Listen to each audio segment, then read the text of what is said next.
Dowd. I'm Vice Chairman of the Weatherford College Board of Trustees. This is a called meeting of the Board of Trustees of Weatherford College held on Thursday, August 22nd, 2024. It is 12:30. We are in the Allen Strain Community Room of the Doss Student Center, located at 225 College Park Drive in Weatherford, Texas, to consider and act on the following agenda. Agenda item number 1 is call to order. I do call the meeting to order. Invocation. Brent, would you give an invocation, please? Be happy to. Please bow with me. God, we're thankful to you for another year. We're thankful for all the students you've brought our way. You've been blessing this college, and we are so thankful to you for all the students, faculty, and staff being geared up. Thank you for the board, too. Thank you. Please be with them as they deliberate, and bless this new academic year. In your name we pray. Amen. Everybody stand for the pledge. I pledge allegiance to the flag of the United States of America and to the republic for which it stands, one nation, under God, indivisible, with liberty and justice for all. Thank you. Agenda item number 2 is public comment for individuals not on the agenda. Crystal, did we have anyone sign up? Yes, sir. Okay, thank you. Agenda item number 3 is public hearing on proposed tax rate. Dr. Cantrell. On August the 8th, the board proposed a tax rate of 0.106087, and at that time, and we are meeting today, if there's anyone that has any questions about the budget or anything else, we'd be very glad to hear them right now.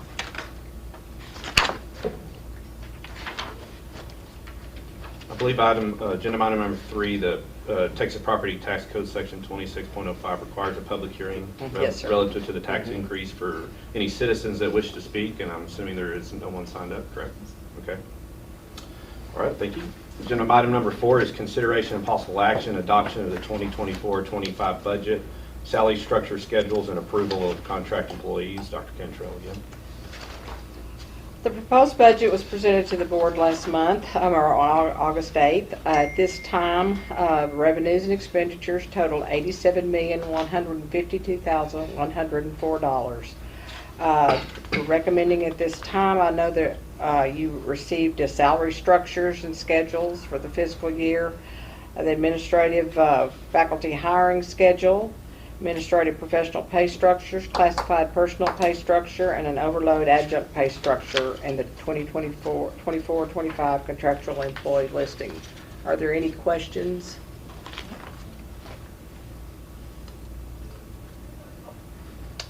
If not, we'd like to recommend at this time that those be adopted. Okay, I'll entertain a motion to adopt the budget as presented. That's a move. Second. Okay, we have a motion and a second. All those in favor, raise your right hand. Okay, passes unanimously. Thank you. Agenda item number 5 is consideration and possible action adoption of the 2024 ad valorem tax rate of 0.106087 for maintenance and operations. Dr. Cantrell again. At this time, we sent out to you all a recommended tax rate of 10.6087 cents per 100 assessed valuation for the 2024-25 tax year. Based upon the certified appraisal roll of $27,793,147,583, it is estimated to generate $24,344,848 plus frozen taxes of $3,703,475 for a total $28,066,770. We're recommending at this time that the Board of Trustees adopt the 2024 ad valorem tax rate of 0.106087 for maintenance and operations, by also adopting the tax ordinance fixing and levying ad valorem taxes for the Weatherford College District for the year of 2024 and for each year thereafter until otherwise provided. The motion below is required for Texas Tax Code 26.05. Okay, is there any questions on the proposed tax rate of the board? There is a motion in your book that is required by law. If somebody would like to make that motion that is listed there. So moved. We have to read it. Yeah, if you could read You have it. your book guide. You have that? Which, I'm sorry, which, It's in, under. I've got it right here, do you want me to Okay. read it? yes, Judy, just let, read it. let's Sally.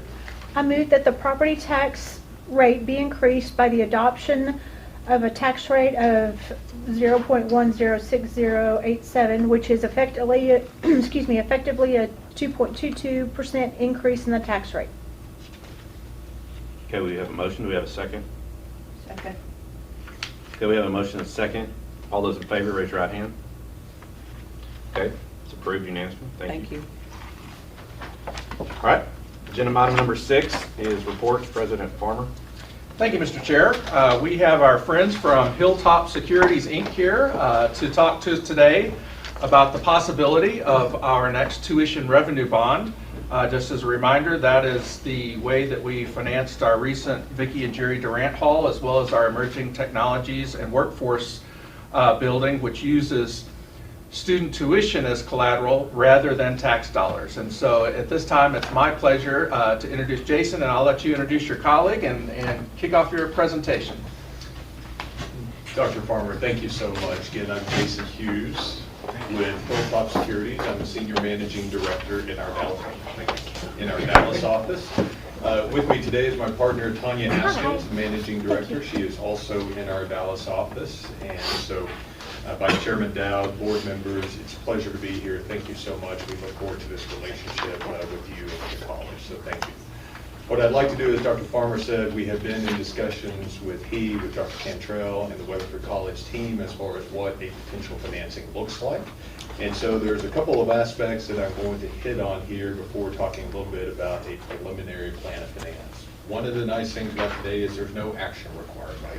This is simply the initial time that we're going to be in front of you, giving you some information on what we've looked at so far, what it kind of looks like at this point, and then we'll certainly be coming back to you before any kind of formal action would be needed on the board's part. So if you'll turn with me in the presentation Tanya just handed out, I'm going to start on the legal aspects first. So one of the things that we've been looking at is whenever, as Dr. Farmer said, you go out or you've gone out and you issue revenue bonds, there are certain things that you covenant with your revenue bond holders.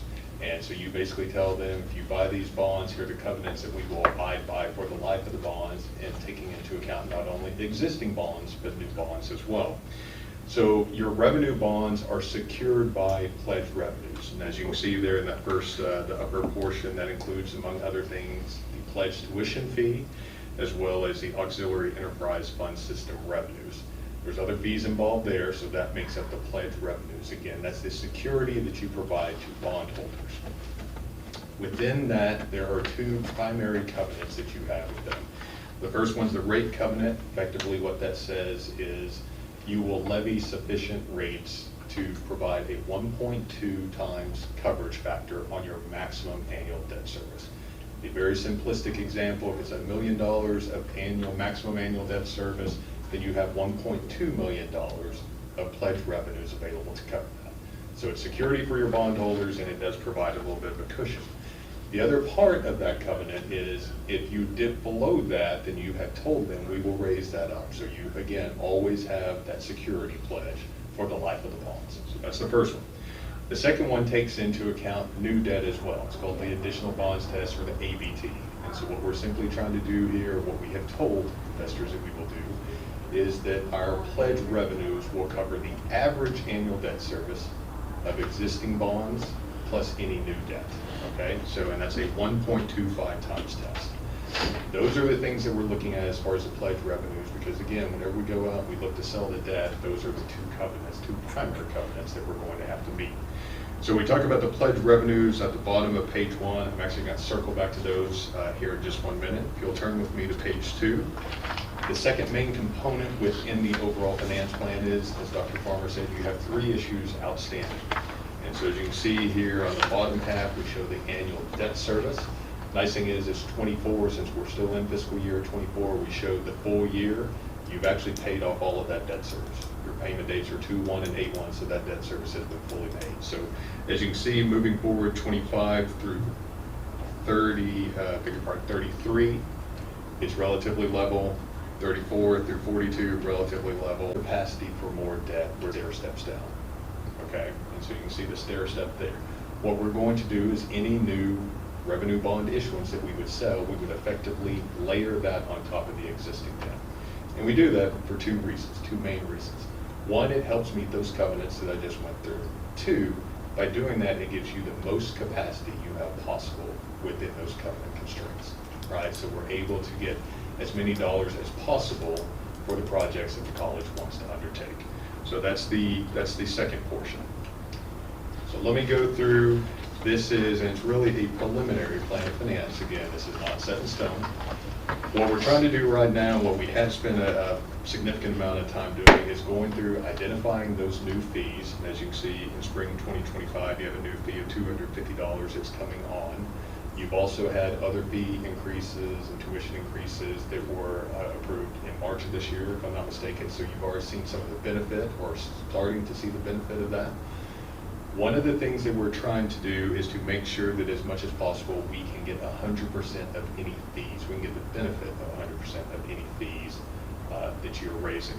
Section 130.123 of the Education Code says if it is effectively a tuition fee, you can only pledge 25% of that. And again, that's Education Code, state of Texas. If it's fees outside of that, then you get 100% of the benefit. And so that's, again, what we're trying to do is make sure that we have the highest amount of pledged revenues, which gives you the greatest amount of debt capacity. So we're going through that. That second bullet point, what we're trying to do is go through and finalize some of our projections. Again, going back to FY25, that increase in tuition, we have increases in other pledged revenues. And so we're looking at those pledged revenues probably being somewhere in the neighborhood of $12 million. Okay, so that's a significant increase over where you were in FY23. One of the things that will also help is we're roughly, I believe it's 9 days, if I'm not mistaken, from the end of your current fiscal year. And so we'll take those dollars, or once we have those numbers as well, we'll be looking at that. So it'll be a comparison of 23, 24, and then we have, again, planned or projected 2025. What we would ultimately like to do is go to S&P or Standard & Poor's. That's the credit rating agency that currently rates you. You have a AA credit rating. That's the third highest credit rating you can get from them.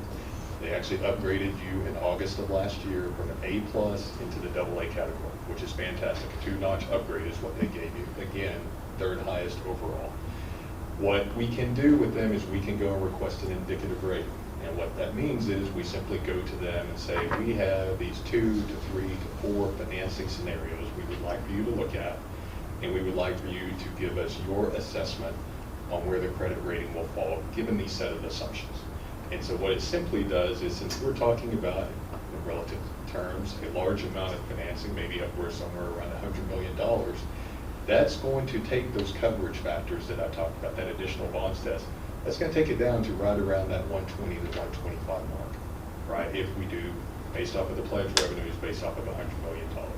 What this does is it gives us the ability to go talk with them, get feedback on where they think that credit rating lands, given those set of circumstances.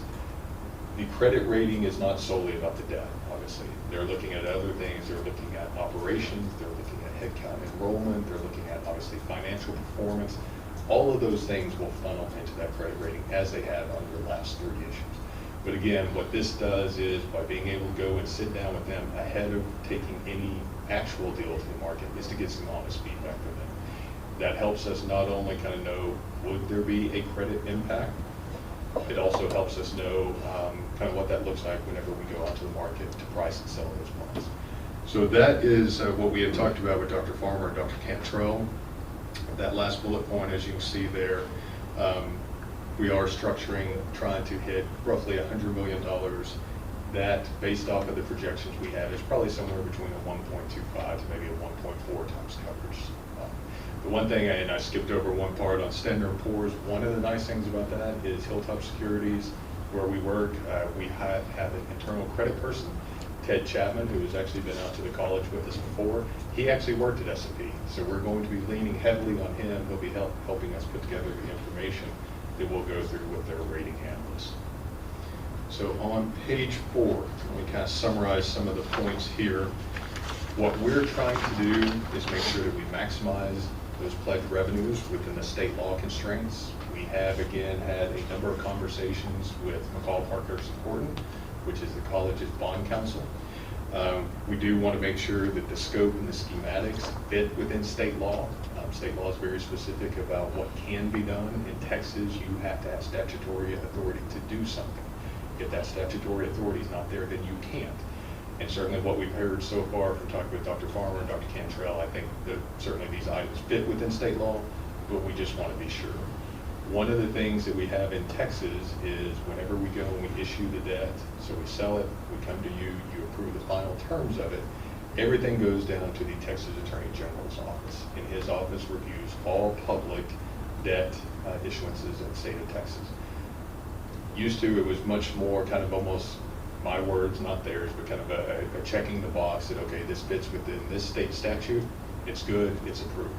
Now they're going and they're digging more into the details, and that's not necessarily a bad thing, but we just want to make sure that on the front end that we have all of our work done, so whenever we do have a completed, approved bond transaction, that we can take it down there and know that it's going to get through their office and that we can close and deliver those funds to the college. So that third bullet point, as I talked about, we just want to make sure that we're managing those rating or ratings. That is one thing, again, you only have one credit rating at this point with S&P. Two other main credit rating agencies, Moody's and S&P, given the size and the scope of what we're talking about potentially coming to market with, we'll probably be exploring getting another credit rating because that will help us in the market. So we may be going to, again, either Moody's or S&P. And then one of the things too that we want to make sure is we have state law considerations, which I talked about, but federal tax law considerations. So we would be issuing tax exempt debt. Again, in having the initial conversations, I don't think that there's necessarily anything that would make this a taxable deal. So I think we would be able to issue tax exempt bonds. But again, we just want to make certain that we've kind of looked at all of those different avenues. And then those last couple, so as much as we possibly can, we want to fund 100% of those needed project proceeds. And again, going to S&P, talking with them, going through and performing the analysis that we have to this point, that's going to allow us to come to you in the future and say, based off of these assumptions and based off of the feedback we have, we believe your capacity is X. And then we can move forward with a more concrete finance plan at that point. And then the last thing I would say, just to close with that last bullet point there, one of the things right now that you see is long-term tax exempt rates have actually come down some. The Fed has not acted at least yet, and so short-term taxable rates are still up. So you can actually earn positive arbitrage in certain cases. So I don't want to oversell that, but that would be one of the things we would try to do too, is to maximize those earnings on the construction fund whenever you sold the bonds, got the dollars in, because obviously those can be used to help fund the construction project. So I know I went through that very quickly, but again, we wanted to come, one, introduce ourselves, two, give you just what we've been working on to this point, what we're looking at doing moving forward in the short term, and again, later with more concrete information. So with that, I'd certainly be happy to answer any questions you may have.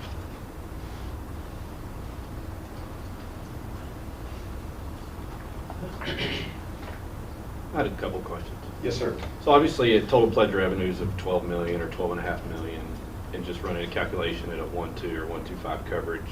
So you're saying probably around 9 to 10 million in debt service is what we could support roughly, I'm guessing. I believe that was right. Yeah. Right. I'm thinking 8.9 million. And based on what we have now, which is about, what, 3.5 million is what we're at now. Correct. And so that's what would get us to the 100 million total. That's right. And again, how we would structure that is layering it or wrapping it around the existing debt. Mhm. What we're trying to do is mitigate those early years of debt service, which would increase, and then we'd have more pressure on those pledge revenues. But Yeah. yes, based off of our initial analysis and the assumptions we have made, we're looking at around $100 million. Okay. And then when we go to S&P or we go to Moody's, is there a cost to do that? There is a cost to that, and one of the things that we are working on now is trying to determine how many scenarios that we want to take to them. And so we'll come back to Dr. Farmer and Dr. Cantrell with that cost. Generally, what you see is there is an upfront cost, but if you move forward, they'll credit that against your rating whenever you actually come to market. So you're not double paying, if that makes sense. Mhm. So are you seeing clients in the bond market right now that you're issuing, are they wanting to wait because based on what rates are, kind of their projecting rates are going to do, or is it Not it's necessarily. not timing the market, or? No, and I've been doing this 26 years now, and I can absolutely not time the market. Mhm. I can tell you that with 100% certainty. Yeah.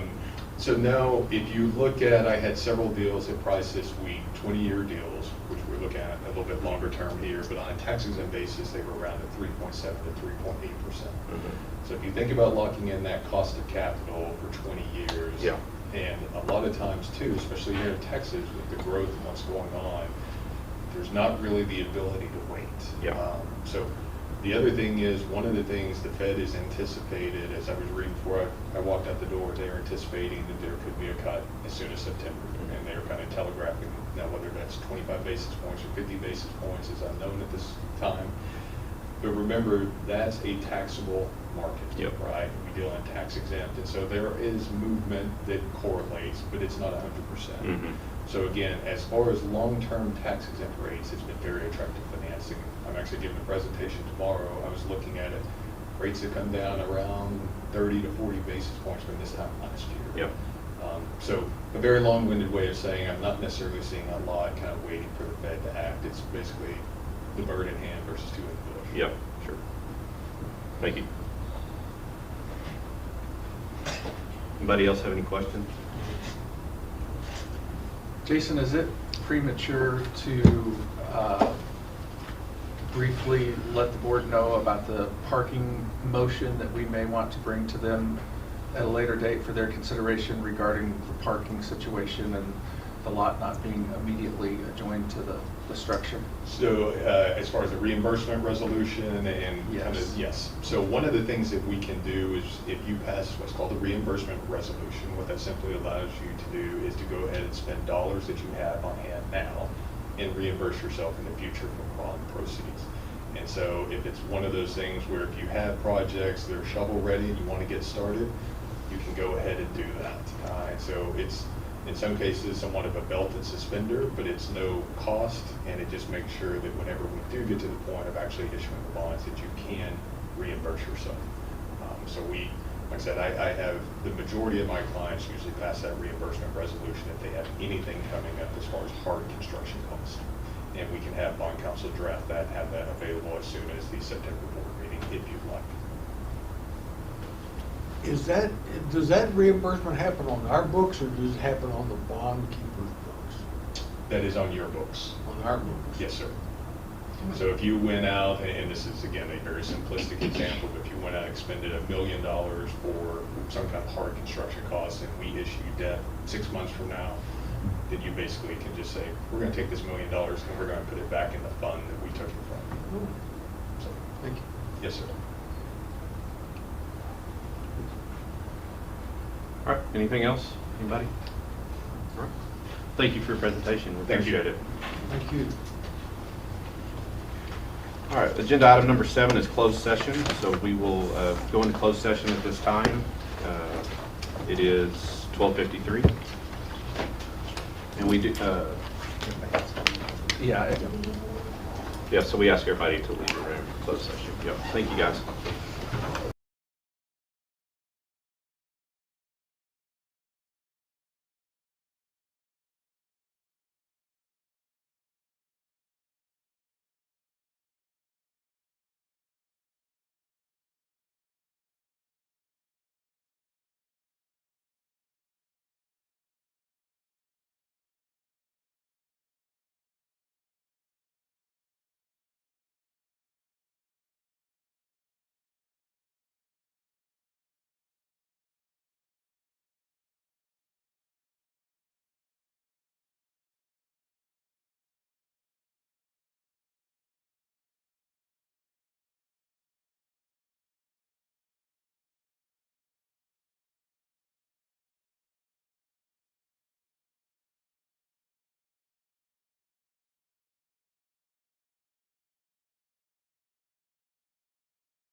Closed session, it's 1:20. I have the time. We're on agenda item number 8, consideration and possible action of real property, and there is no action items there.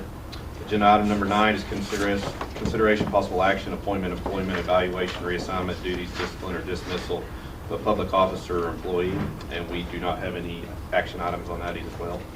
And agenda item number 10 is adjournment. I'll entertain a motion. So moved. A second. Second, motion and second. Second, all those in favor, raise your right hand. Passes unanimously. We are adjourned. Thank you. Y'all are speedy today.